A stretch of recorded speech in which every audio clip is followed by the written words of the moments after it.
Hello, dear friend.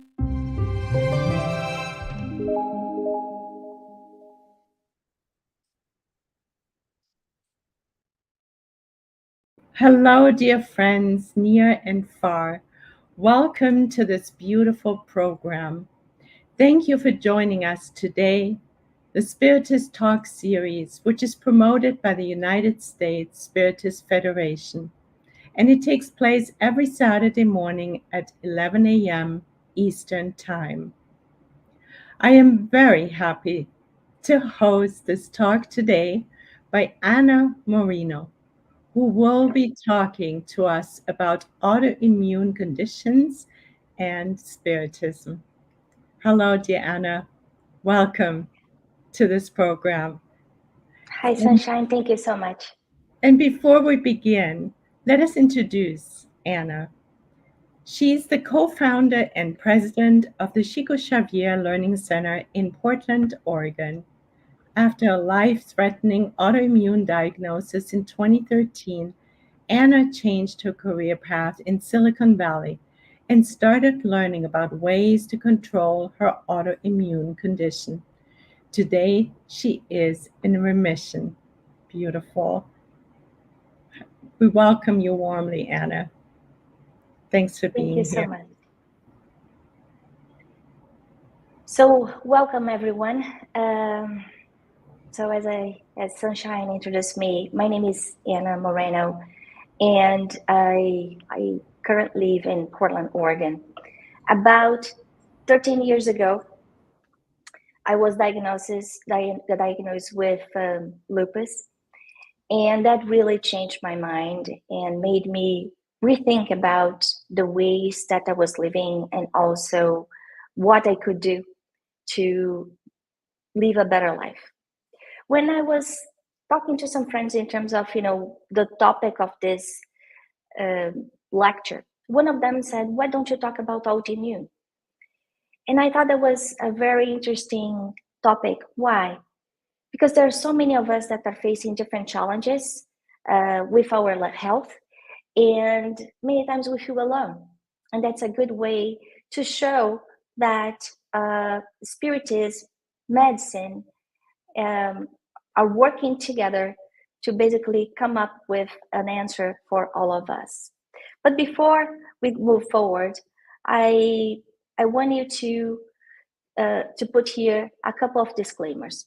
First of all, I'm not a medical physician, so while I made a huge research in terms of the content from a medical perspective and also spiritual perspective, the side of spiritism, do not take everything that I'm saying and leave behind all the guidance from your doctors.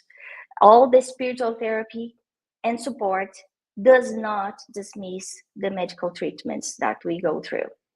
Also, if you have any questions about autoimmune conditions, please refer to your doctor because they are the right people to basically tell you about the best options for you.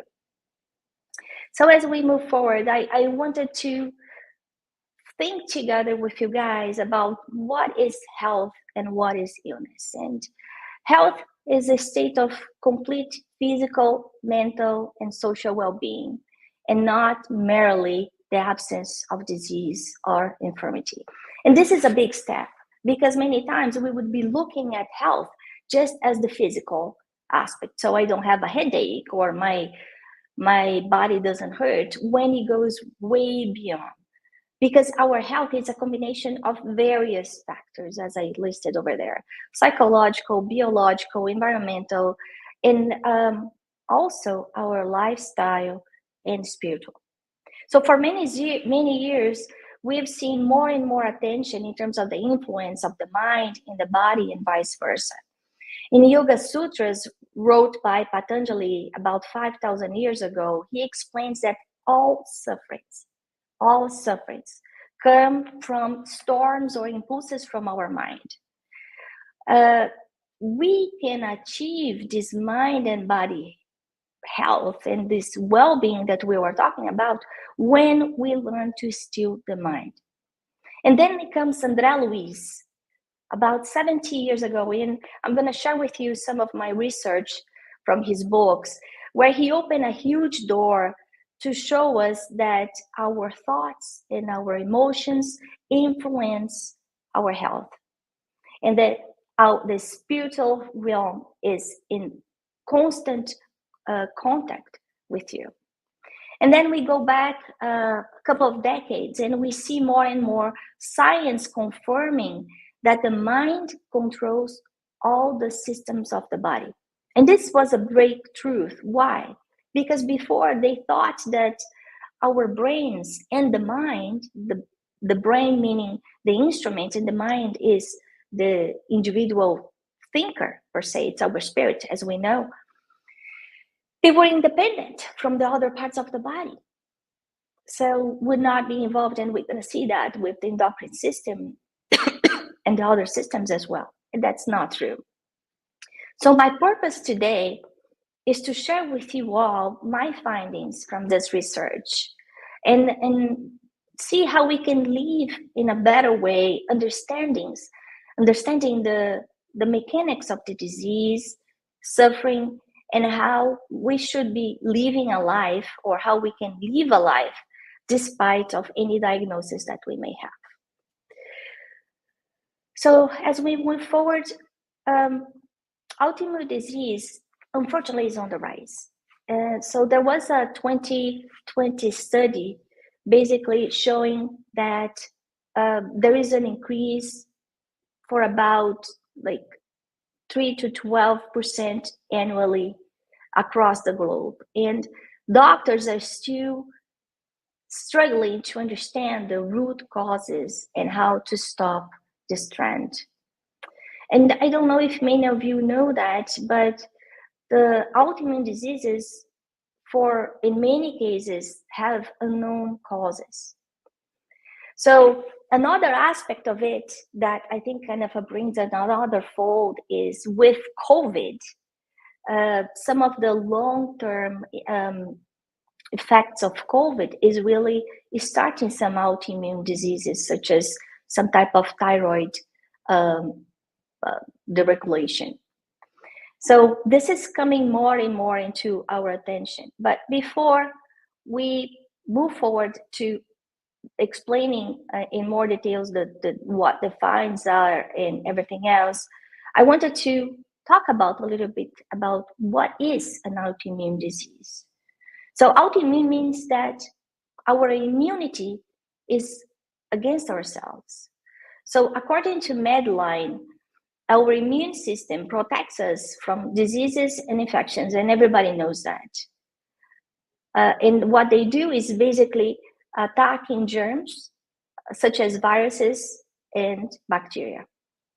So our immune system can tell that the germs are not part of our body. They're the bad guys and they destroy them. But when someone has an autoimmune disease, the immune system attacks the health of cells, of our organs, tissues, systems by mistake. So as we can see some of the examples over there, and as we just said, there are more than 80 types of autoimmune diseases that have been recognized by medicine as of today. It can be our liver, it can be our thyroid, it can be our brains. So we need to be very careful about our health on that standpoint. But before we move, I want to bring this, because if you have faced lately a diagnosis of an autoimmune disease, you're not alone. And from the depth of my heart, I'm very sorry that you face that news, because it's a very hard conversation, and in finding that our life will be impacted can really many times throw us out of place. But while autoimmune diseases in their majority cannot be cured, they can be controlled, and that's a big hope.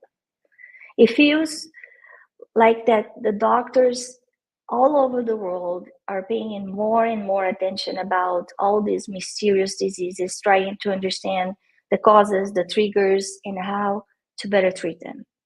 And above all, as we are here about this spiritist talk, Spiritism gives us another view of this problem, and it really fills my heart with hope that we can have quality of life despite of that. So autoimmune disease does not define you. Many of us think that the diagnosis is basically a sign and we should stop living. It's like a life sentence. And I can tell you it's not.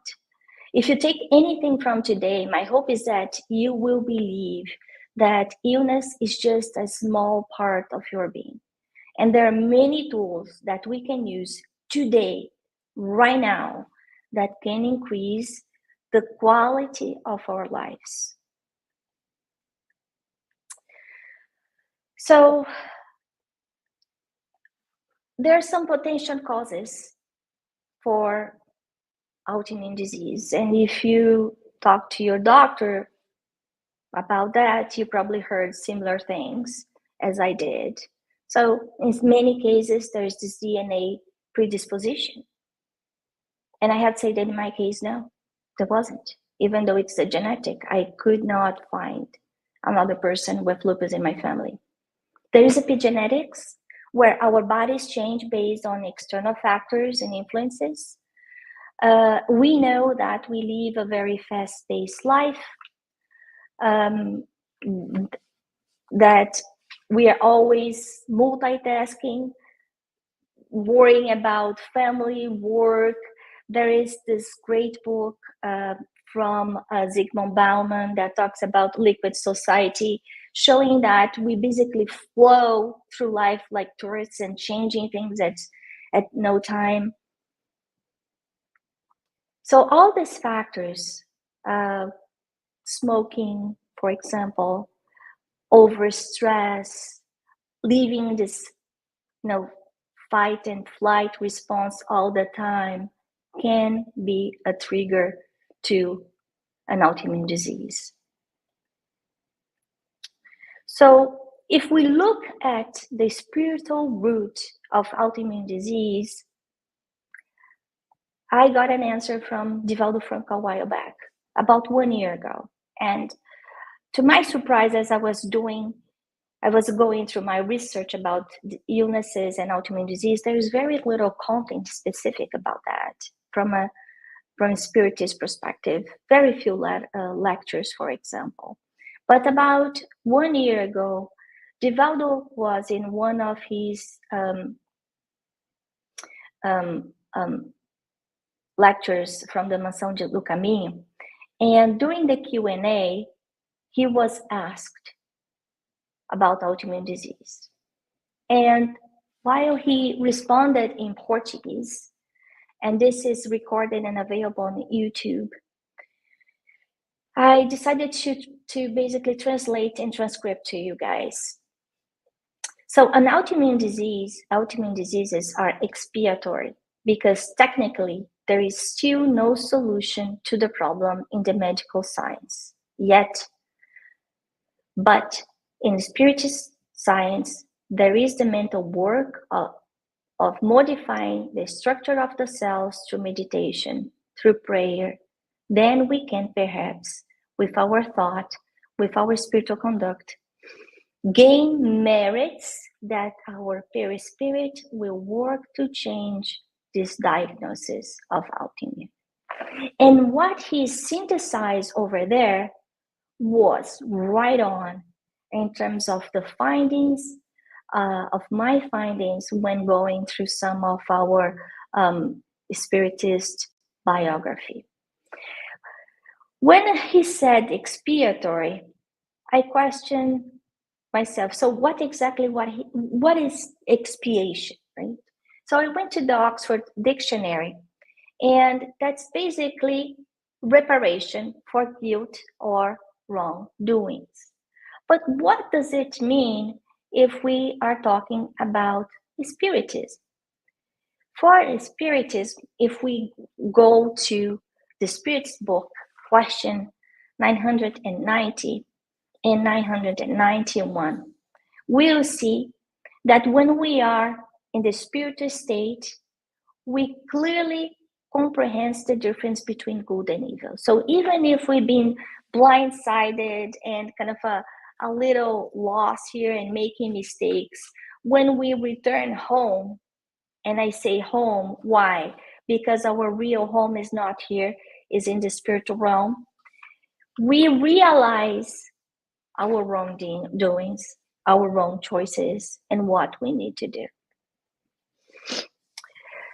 Then on question 991, the spirits basically say that as we identify our wrongdoings, we ask for a new reincarnation because we perceive that our imperfections will deprive us from happiness.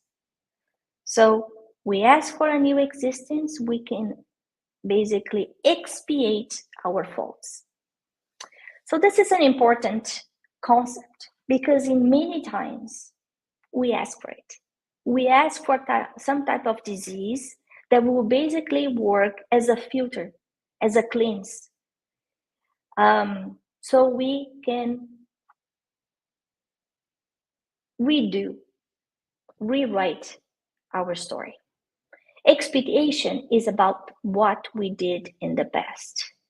If we go to Leon Denis' book, and this book, I'm not sure has been translated to English, is Le Problème de l'être et de la destinée. It's the problem of the being, the destiny, and suffering. It positions suffering as consequences of law of cause and effect, very similar to what we just saw from Divaldo Franco and also in the Spirit's book. We know that we are still in a planet where suffering is part of everyone's life, where evil is permanent, and we are going through this, transition to a better condition.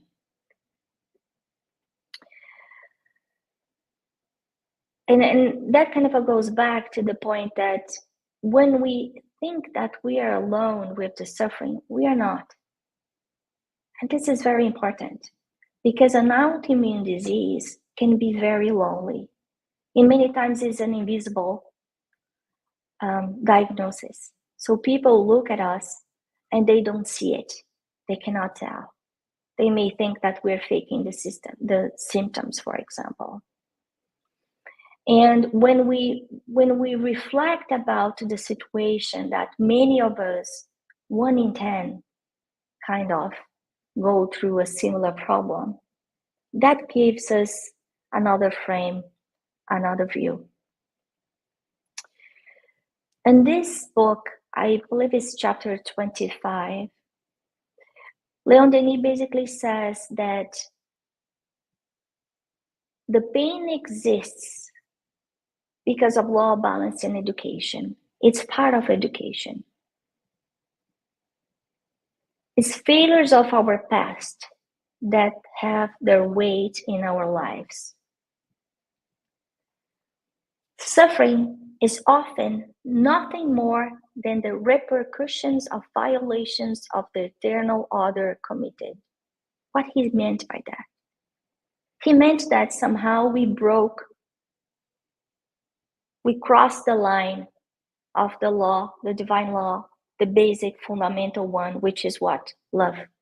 Loving myself, loving others. Loving myself, for example, committing suicide in a previous life, for example, or indirect suicide in a previous life, like what we saw with André Luiz, and it's very well explained in his first book, Not to Let.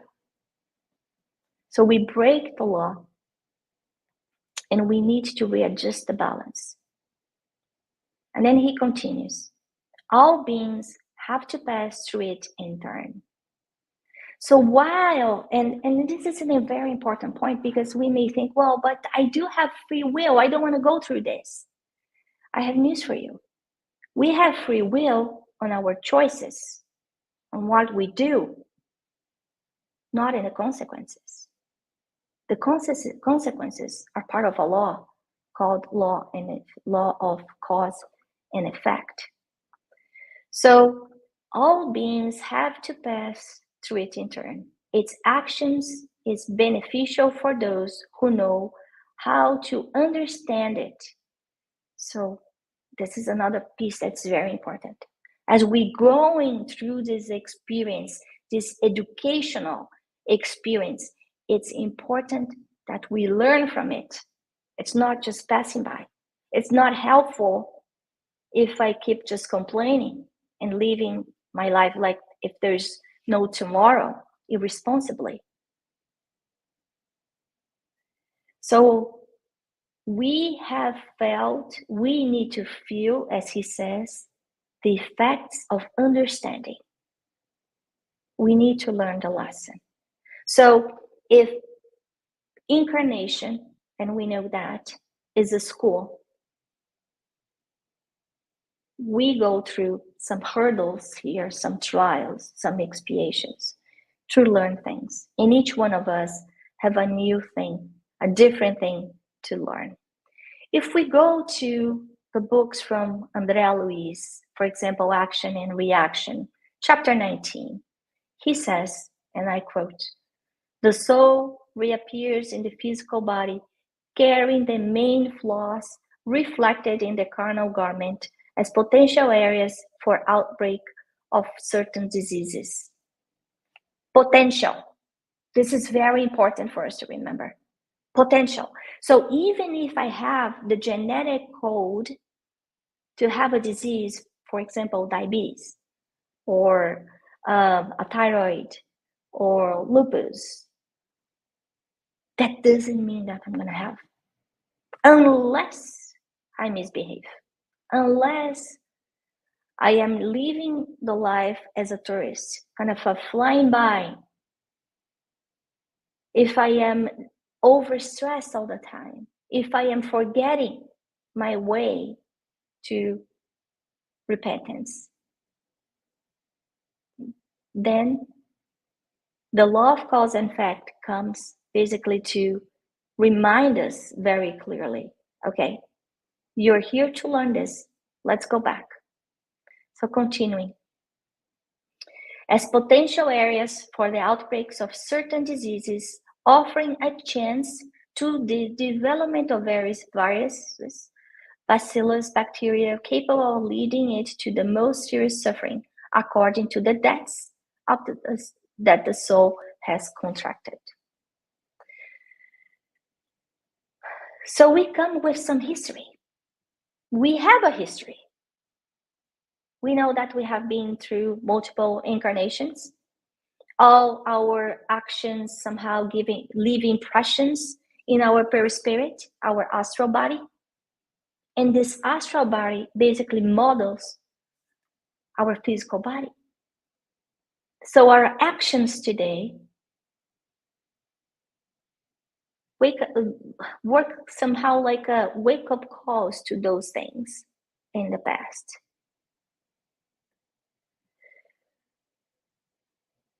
Our actions, our good actions, also work in a different way, protecting us, as we're gonna see in the previous slide, in the next slides, protecting us from these potential diseases and changing the genetic code of our body. So continuing on the book Evolution in Two Worlds, chapter 19.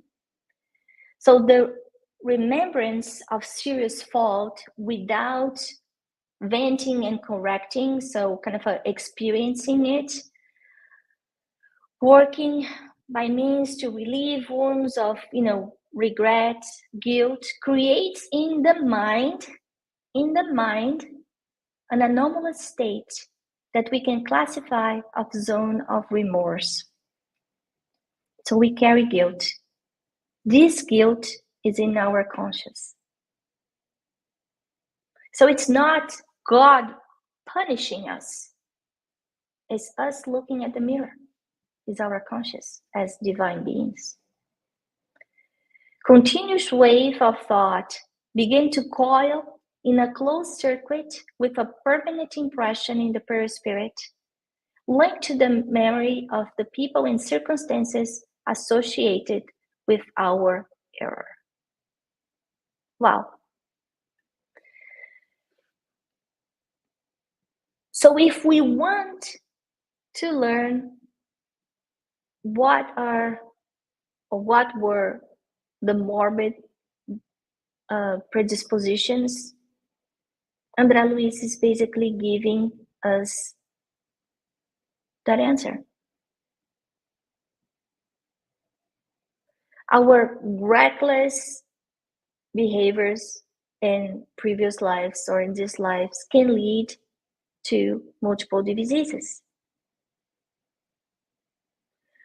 The etiology of these diseases afflict the change the physical body and tear apart and keep their deep causes in the spiritual body. So that's an important learning as well, because if our spiritual body is the cookie cutter, is the mold to the physical body, every action that we have today, right now, on this life, is basically affecting our physical body and molding our perispirit. So our choices today are defining our future. Our choices today, good or bad, are defining our future. We are building today our happiness or our suffering. Continuing on chapter 19, the question, which methods are used by the superior spirits to treat perispirit lesions? This is wonderful. And this is where we see that Spiritism, all the spiritual therapy really makes a difference. Look what he says. Medical doctors in the spiritual realm study the patient's story, so they go back to our previous story from many, many incarnations to understand the illness's mechanisms. They are looking at the roots. This evaluation is combined with the person's karmic file to determine the possibility of reversing the illness before the new incarnation. Wow. So what we are learning here with André Luiz is that when we look for spiritual therapy of any sort, the diseases can be reversed. That doesn't mean that they will, because it depends on story or the history of each one of us. The causes of the disease due to past hurdles must be removed from the patient's mind. This is very important as well, because then there is our part, our role, re-educating our minds, re-educating how we live, because we know that our minds create our habits create our lives. Our life outside is a reflection of what we have inside our minds. If we continue with the book Evolution in Two Worlds on chapter 20, that talks about illnesses and our behavior, we see, and this is very important as well, that when we go through strong waves of stress and emotional stress at work, at home, there's some type of separation from the physical body and the astral body. And when it connects again, it doesn't really fit perfectly, creating some faults. In these fault areas, these areas that the connection is not perfect, are more susceptible of forming diseases. So managing our emotions, managing our thoughts is extremely important. Many of us live thinking, this is the way that I am. I get angry. I yell. I'm very passionate. Forgetting that we are damaging not only our bodies, physical bodies, but also our astral bodies. So now, as we move forward, let's talk a little bit about Spiritism and health and the mechanism behind it. In the Spiritist bibliography, we can find a lot of information explaining kind of like a puzzle that explains the mechanism of the mind and the body connection.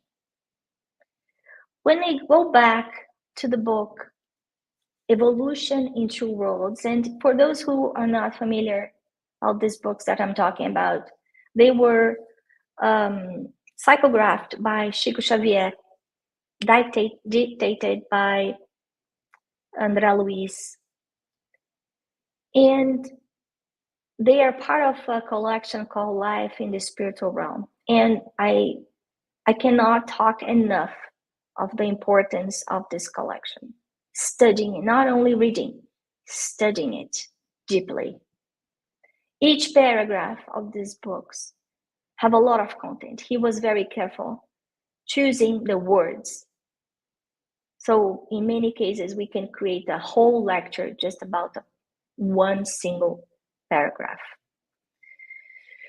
So here, on chapter 5 of the book, Evolution in Two Worlds, André Luiz talks about our cells. He says that our cells are intelligent characters that will renew, change, and transform. He talks about all of them according to the vibratory modulation of the spiritual or physical bodies. So again, he's reminding us in 1958 that our thoughts are basically controlling the health of our cells and can tell our cells to change and adapt. Some of you may have read books from Louise Hay, from Joy Dispenza. They're pretty famous. Louise Hay has already passed. She has a book that's called How to Change Your Life. She had a pretty serious cancer and in a condition that she was giving a life sentence, a death sentence, basically, and she reversed it. She reversed because she basically said, I'm not gonna die. I don't want this to happen. She asked her doctor to give her a picture of her tumor, her cancer tumor. And he was like, are you crazy? Why do you want that? And then she starts talking to herself. And she got healthy. And then suddenly the doctor said, well, you know what? The metastases, we can treat now. Before there was no treatment, now we can treat. And then she was like, no, if I went all this way, I'm going through the end. And she made herself healthy again. With Joe Dispenza, he's a chiropractor, if I'm not mistaken. And he was someone that exercised a lot, and he had an accident. He was hit by a car, and he basically stayed in a bed, and he got this diagnosis that he would not be able to move anymore.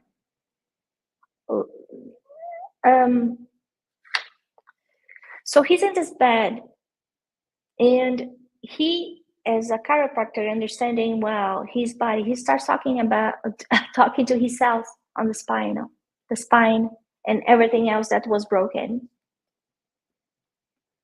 And he rebuilds his spine. Nobody understands how, but it was just with his mind. So the reason why I'm sharing this with you all today is that our minds are much more powerful than we can understand. Every time that I say bad things about myself, I'm creating something. Every time that I say I hate this illness, I hate my body, I don't accept this, I'm drinking poison. I'm not helping myself. So how can we change that? In another book from André Luiz, Evolution in Two Worlds, chapter 20, he says, when the patient adopts a behavior favorable to himself by the sympathy he instills to his neighbor, the physical forces find solid support in the radiations of solidarity and recognition that he can absorb from those who receive direct and indirect help, managing to circumscribe the dysfunction to the benign neoplasm that still respond to the organizing influence of the adjacent tissues. So here, André Luiz is telling us, similar to what happened to Louise Hay, that we can change even our cancer cells. In this case, he's telling us that charity, doing good to others, loving your neighbor can heal us. That's new. Not really. Jesus told us 2,000 years ago the same thing. Love your neighbor. Good deeds can repay all the wrongdoings. But many times we get stuck inside our own shell. We accept the diagnosis, no questions asked, and we take it as a life sentence. Forgetting that many times the diagnosis is an invitation for change, is an invitation that life is giving us to choose a better behavior. Continuing on the book, Evolution in Two Worlds, chapter 5, we see that we can modify the cells based on our will. André Luiz here continues to dive down, explaining that each one of us control our health. With our conscious, with our thoughts, we can tell ourselves how to behave according to our emotions. Emotions and thoughts are very, very connected. And remember that this book was written 70 years ago, and only recent, maybe 20, 30 years ago, we have seen this body-mind-soul connection being discussed. He also says that our cells are like soldiers that will respond according to the requests. So the mind is the general. Our emotions, and it's very hard to separate our thoughts with emotions. They come together. They are commanding exactly what's happening in our body. On chapter 8 of the book, Evolution in 2 Words, he says that with living conscious thought, the human being throws himself creative in renewing forces, thus forging in matter, forging space and time, the intricacies of his own destiny. We are responsible for our own destiny. We are building our state of health and sickness with our behavior. If we want to feel better tomorrow, we need to work very hard starting today. And then let's see what science says. In 2007, a scientific research showed the connection between the brain and the immune system. That was a breakthrough. And then it says that it used to be dogma that the brain was shut away from the actions of the immune system. So what I'm trying to say, with autoimmune, where our cells attack the good cells in our bodies, is our brain giving that command. That's here that we need to change. Then they continue.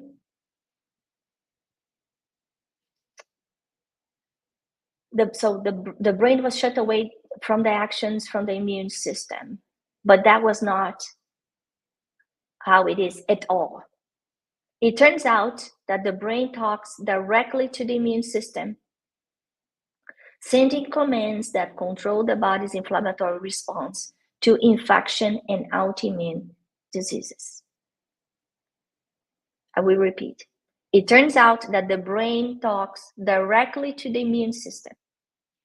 The brain is telling our immune system what to do.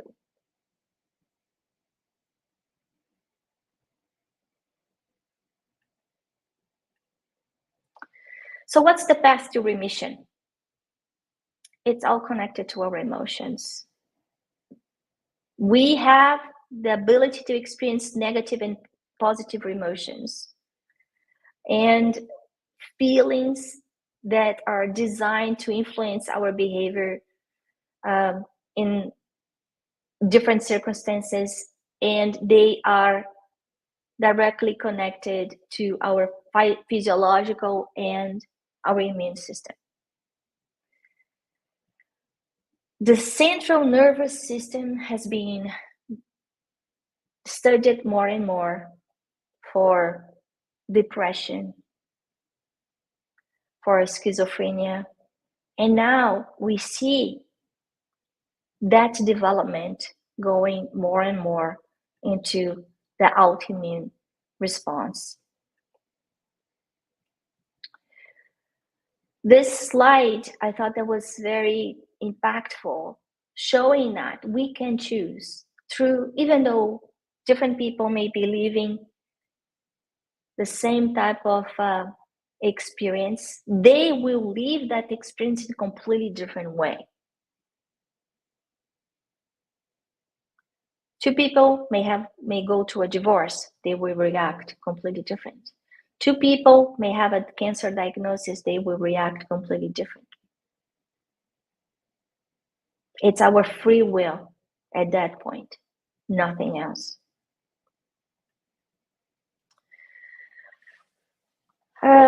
Dr. Kevin Tracy, he had a very interesting discovery a few years ago, where he identified the vagus nerve's role regulation inflammation and showing that it can tap into our natural healing defenses. He made that discovery while trying to save a patient. And he explains that the vagus nerve speaks directly to the immune systems through a neurochemical called acetylcholine.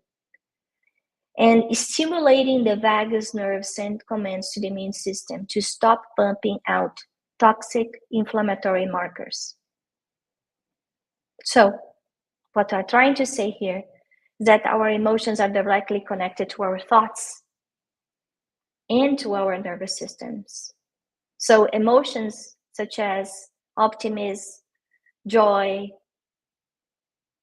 or any uplifting thoughts can change ourselves in a positive way.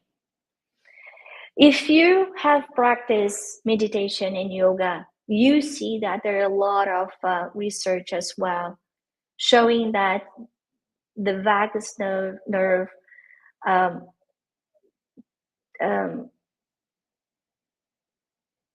helps us basically come into this calm state.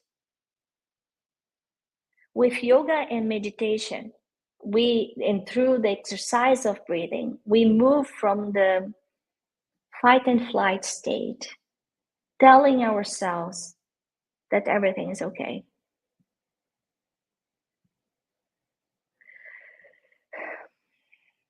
I know that many of us may look at meditation and yoga and think, oh, that's too boring, that's not for me. I can tell you that through respiration, we can change our mind. And change our mind, we can change our bodies. Going on with science, there was this research that basically links emotions with happiness, saying that emotions are intimately involved in the initiation or progression of cancer, HIV, cardiovascular diseases, and autoimmune diseases. This was 2006.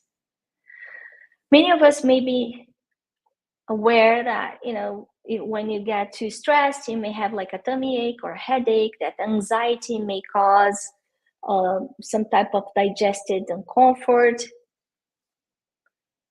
migraines. So we feel many times the impact of our thoughts into our emotions, into our bodies. But in this case, we are seeing that the initiation and progression of these diseases are directly involved by the emotions. There's this book called Molecules of Emotions that was written by the neuroscientist Kendon Spurt, and explains in a more technical way the biomolecular basis of our emotions. And her research shows how the chemicals inside us form some type of dynamic information network linking the mind and the body. So she provides in this book like a scientific understanding of the power of our minds, our feelings, and how they can affect. That means, again, that the cells in our body have these receptors, and then the immune system is directly connected to the emotions, meaning two people can work through the same type of disease in two different ways, two responses, two scenarios, same diagnosis. This was another revolutionary find by science. But as we see, it is explained by our Spiritist literature about 70 years ago through the hands of Chico Xavier.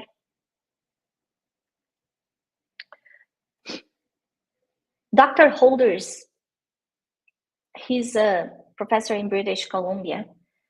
His areas of research are positive psychology and the science of happiness. And he says that happiness is associated with many benefits, such as better relationships, longer life. Also, physical changes in the immune system. But he's very clear. Not fake smiles. Has to be deeper inside. Doing things that we like, laughing out loud, hanging out with people we love. With COVID and social media, it seems that many times we get ingrained into our screen. We cannot live without our cell phones. We don't want to go to the office anymore. We don't want to go to the Spirit Center because there's Zoom. And he talks about the importance of this social human interaction that will basically create an environment of happiness.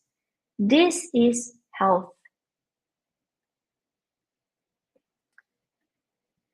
Dr. Albert Schweitzer, he's a German doctor who won the Nobel Peace Prize in 1952.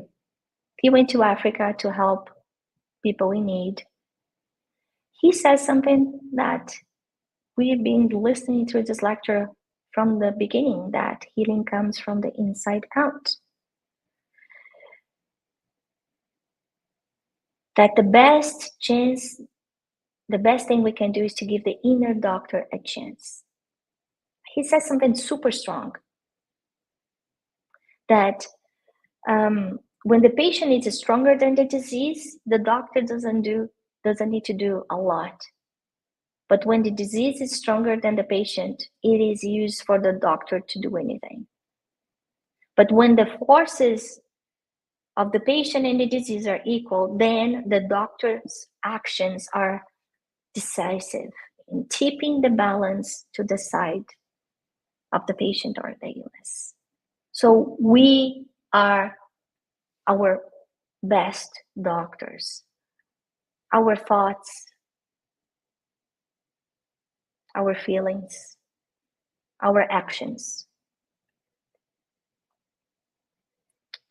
50 years ago, meditation was considered like fringe idea that would not have any role in medical treatment. Nevertheless, science research has demonstrated more and more that meditation and similar spiritual practices, such as the ones that Patanjali started with the sutras, with the Yoga Sutras, reduced oxygen consumption, lowered blood pressure, heart rate, and initiated a cascade of physiological effects that were the opposite of what occurs during the stress response. So when we are praying, when we are meditating, we are creating a response in our body that basically says, I am safe. Everything is okay.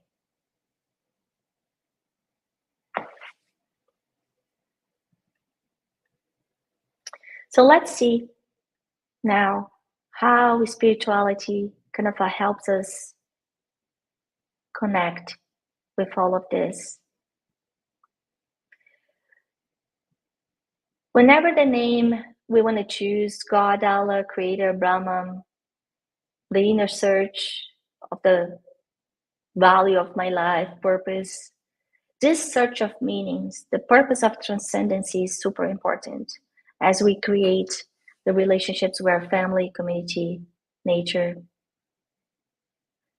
As our values start to shift, we look for more peace and comfort, not in the material things, but in other things. And I want to highlight that there is a huge difference between religion and religionness. And I'm talking about spirituality. So it's the feeling that is inside with no titles, no dogmas. Looking at us as eternal beings where the mind, body, spirit are all connected, that the emotional and physical pain are connected, that there are symptoms that goes in both sides, such as what we hear from Joana de Angelis when she talks about the integral being. When we look at the top of an iceberg, we may see cancers, obesity, smoking, depression, suicide, autoimmune diseases. But we need to identify the triggers that are creating all of this in the society. The bottom of the iceberg. The top is just the effect. So it may be guilt, regrets, violence, financial problems. We don't know.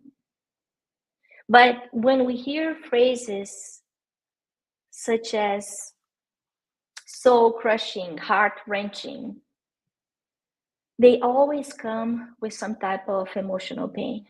We experience a painful breakup, like he broke my heart. We feel that our heart is crushed. If we are hurt, if we had a car accident, for example, and then we lost our jobs at the same time, in the same week, we say, well, I feel like my soul crushing. So it's not only a metaphor. It's that emotional pain and the physical pain go together.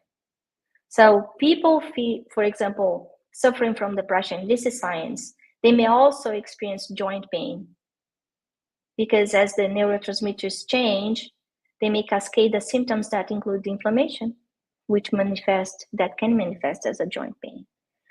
Or anxiety can be linked, for example, with headaches and digestive issues. So in a nutshell, what I'm trying to say here is that our mind, body, and spirit are connected, and the emotions can be physically felt. On the book Action and Reaction, André Luiz tells us that each one of us carries the faculties of creating in the organic body all kinds of antibodies by immunizing ourselves against the demands of the flesh, faculties which we can considerably expand by prayer, by rectifying disciplines to which it's attached, by mental endurance or by the service of others, with which it attracts precious resources in its favors. Basically saying here that we can strengthen our immune system, regulate our immune system for those with autoimmune by prayer, by mental endurance, by helping others. And then he continues, we must not forget that good deeds are the true antidotes to evil. We heard that from Jesus 2,000 years ago. So if we want to boost the immune system, there are a combination of physical aspects, emotional aspects. I think we recognize a lot of the physical ones on the top. But what we are coming here is that there are things that are not that obvious, such as positive thoughts and emotions and going to our spirit centers and receiving spiritual passes and some type of fluid therapy, such as magnetized water. And we see that on André Luiz's books, on I think it's chapter 49 or 50 of the book No Solar. One example, loving one another, helping others, finding time to do charity. We can regulate our immune system. Leon Denis, continuing about his talk about the pain, he says that there's an intimate sensory sensation and feeling are confounded and are one and the same. He compares that the physical pain produces sensation, moral pain produces feelings. So pleasure and pain are much less in external things than inside ourselves.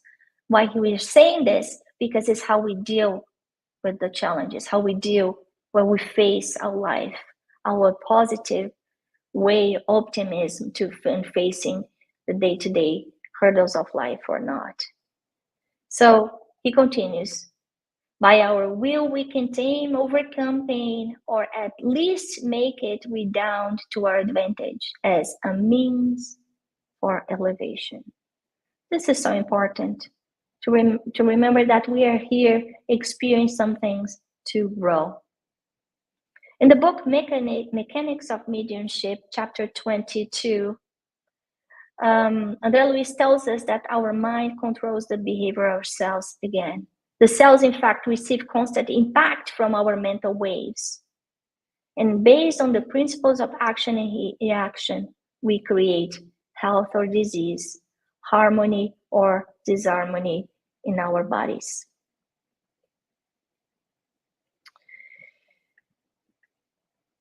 And he continues, assuring us that our minds do have the power to influence and direct our immune system.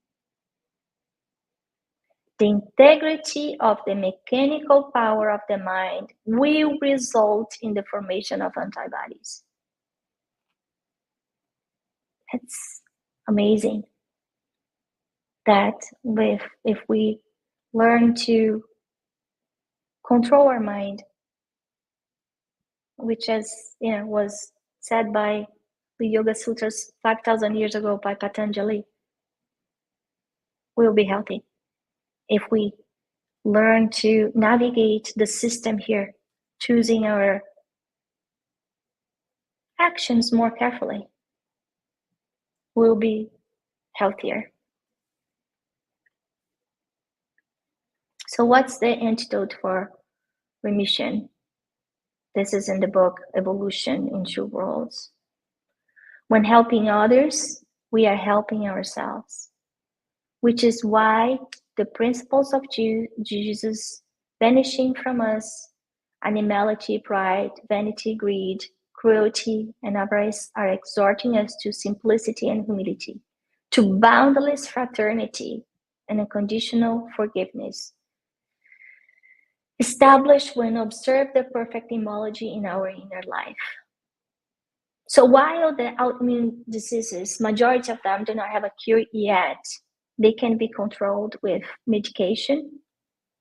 As we read this chapter, we learn that when we base our lives on the principles exemplified by Jesus, lived by him, meaning humility, simplicity, universal fraternity, forgiveness to ourselves and to others, because one can only forgive others if one is able to forgive their own trespasses. We will strengthen our minds and create a shield of protection against diseases and immune attacks. So to wrap up here today, our thought is the force of life. And when it's properly oriented, it will work tremendously into our benefits. So as we develop our consciousness and become more self-aware, we can protect, regulate, tune in our body's immune system with choosing, I would say, wisely choosing positive thoughts and emotions. So with that, I thank you all for being with us today, and I wish you a life of health and peace. Thank you so much, Anna. What a wonderful talk. So many inspiring thoughts, and it feels very empowering, the reflections that you shared. And I hope you will be staying for our Q&A, Yes. because questions will be coming through. Wonderful. But before we go to the Q&A, we would like to make some announcements. Please register today for the 13th Spiritist Federation of the Florida Conference. Join us for an inspiring event where we explore the relevance of Jesus in our modern world. This in-person gathering will be held in Apopka, Florida on April 6th and 7th, 2024. English interpretation will be provided. Secondly, every Friday at 6 p.m. Eastern Standard Time, we're providing a podcast-like series entitled Psychology and Spirituality, a bridge to a better life based on the works of Joanna de Angelis. So a new episode will be aired again on Friday, and it is available on YouTube and Spotify.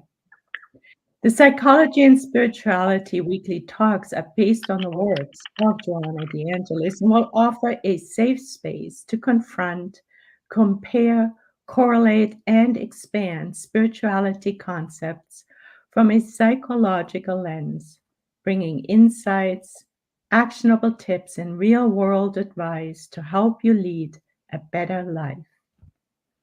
Thirdly, the United States Spiritist Federation has launched a new Spiritist app entitled Be My Hope.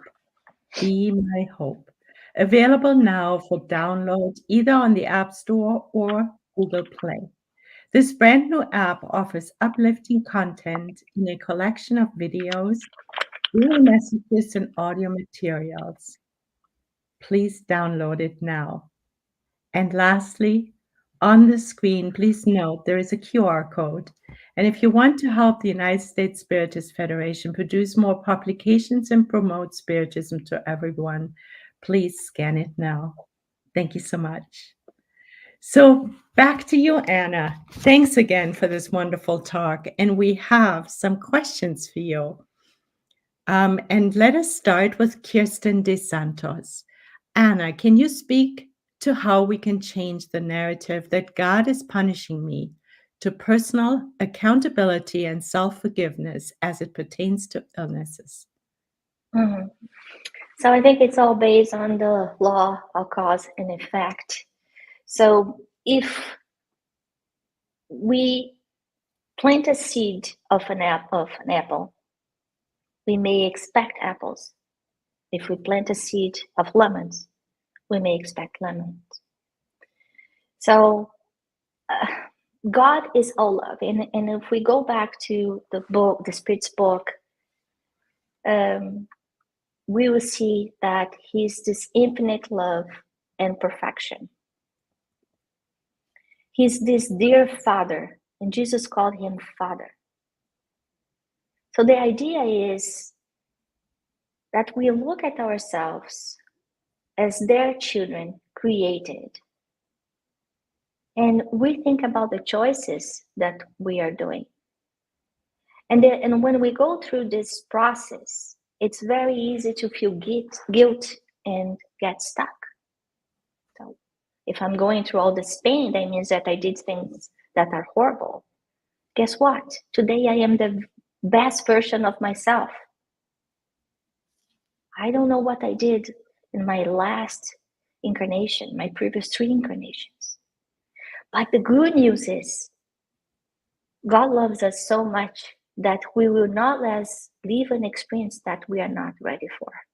So if it's like going through a difficult situation gives us a credential that we are ready to go through it. Spiritism gives us a lot of tools to get to know ourselves, of going through inner reform, learn to love one another.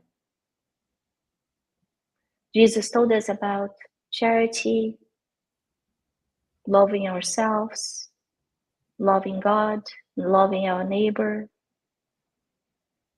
But we cannot love God and love our neighbor if we do not learn to love ourselves through forgiveness.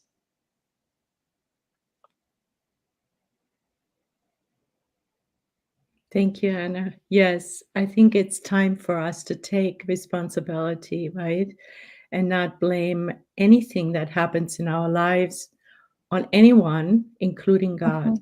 And absolutely right, yes. So here's another question for you. Vayasko Aravakava. Hi, Anna. Great information. As autoimmune disease illustrates clearly that there is no one to blame but us for its control, I'm wondering that Jesus is called to be poor in spirit, meek, peacemakers, and deal better with our pride, rebelliousness, etc. may be helpful. Yes, yes. I'm not sure if I understand if there's a question here, but I agree. So when Jesus is basically telling us, and he showed, not telling, he showed us. I mean, the way that he was born, the family that he was born, he was showing us that through his behavior since the moment that he arrived on this planet. That I want to remind everyone, that is the only perfect spirit that incarnated on this planet that we are aware of. The only one. And I don't know if you guys know that, but when you are a perfect spirit, you don't make mistakes anymore. In this case, we are talking about the governor of our planet. And he came as a simple being in a family of workers that had moral values, strong moral values, strong family values, showing that that was the only thing that important. It wasn't power, it wasn't money. He came into Galilee, which was like an area in Israel, and that not Israel, in that area on the Middle East, that it was disregarded by everyone. People would say nothing good can come from that area. That's where he chose to be born.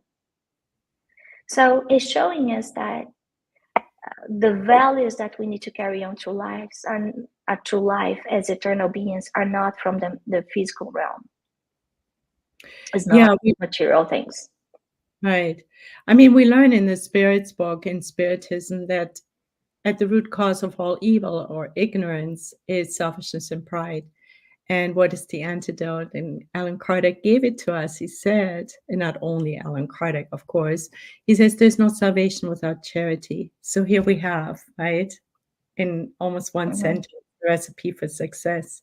And you spoke to that. Yes. Thank you so much, Anna. Kirsten, this guilt is the causal factor of spirit obsessions because they are only present where there are debts to be redeemed. That's by Manuel Miranda. So Anna, how do we manage or get rid of our guilt, both conscious and unconscious? Oh, Kirsten, if you know, I want that too. I want that recipe. So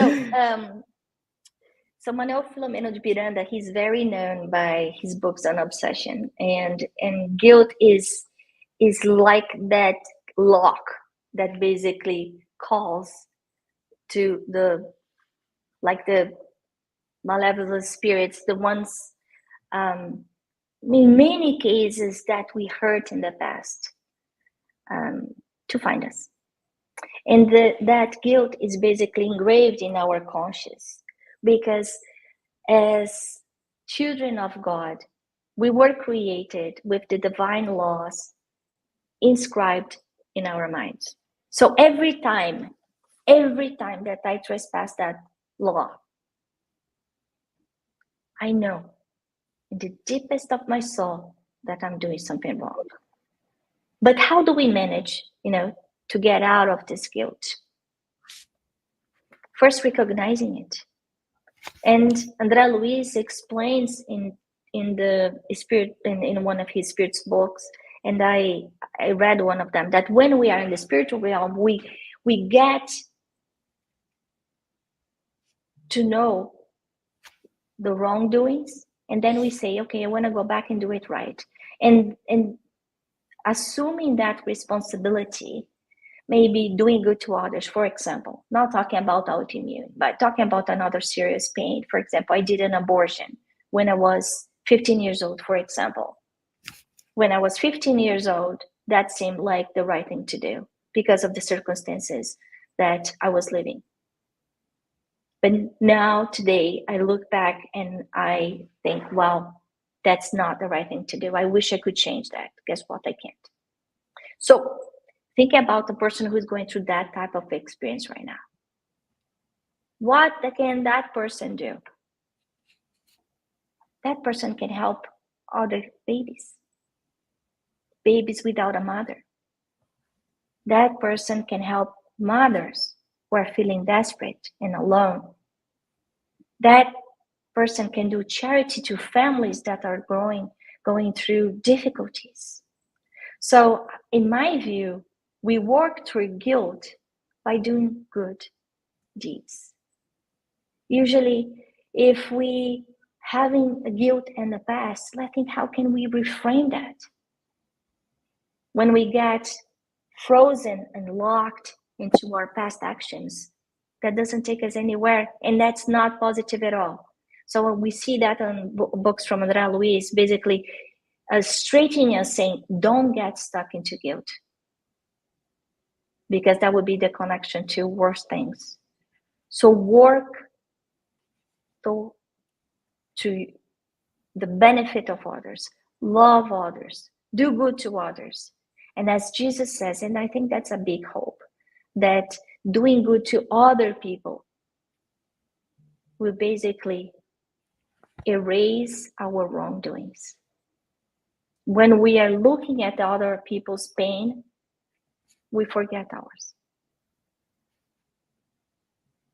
Yeah, using guilt as like a wake-up call, right? As you said, noticing it, saying, wait, there's something that's not right. And then we can start repenting and doing the good and using that as an antidote. Yes. Thank you. Very practical and helpful. So now we have another question from the CEI International Spiritist Council. It sounds like healing is primarily a path from the inside out, while most of society treats it reversely. Would you agree? That's exactly it. So it's not about the illness, it's about the ill. So we've been seeing examples from the books from Andrea Luiz, but I wanted to show today in my lecture examples from the science, showing that our mind, our choices, we can use our free will to reverse our illnesses. Now, one thing that is important, I don't know if you guys remember that. As we do that, we ask help from the spiritual beings. In some cases, people will be cured, some cases not. Why? Because the spirits will look at our history. They will look at what we need to go through. And sometimes we need to go through that. So they will alleviate. They will give us faith and hope, and they will treat us. And many times we feel that when we experience like some type of energy therapy, such as the passes. They will help us go through it, support us. And many times I would say carry us, but we need to go through it. In some cases we don't. And like we saw with Jesus, that he was able to cure many people. Why? Because they were ready. At that point, they were ready. But if they failed, they went back to the old habits, guess what? What would happen? That's the law of cause and effect. Then we are seeding for our future, planting to our future seeds of suffering again.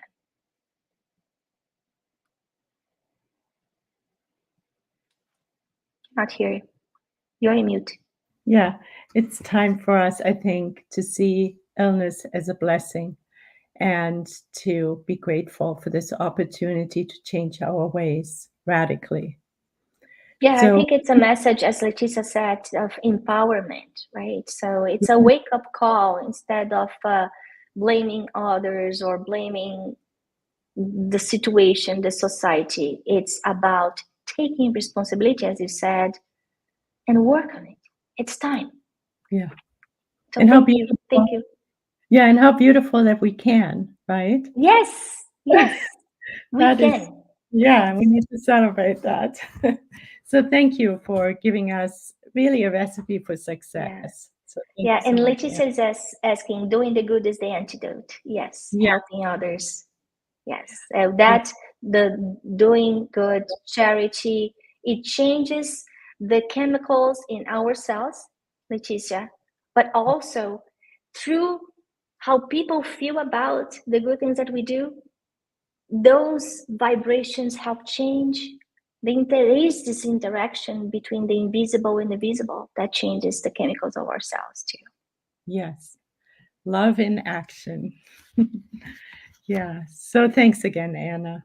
So we have these talks every week, and as you can see on the screen, next week we will be welcoming, let's see who is talking, Vicente Pessoa, and he will be talking on Plurality of Inhabited Worlds by Camille Flammarion's philosophical view. So please join us next week, and thank you everyone for being here today, all the listeners near and far. And Anna, once again, thank you for the blessings you've brought to this program. Thank you, and have a beautiful weekend. Thank you.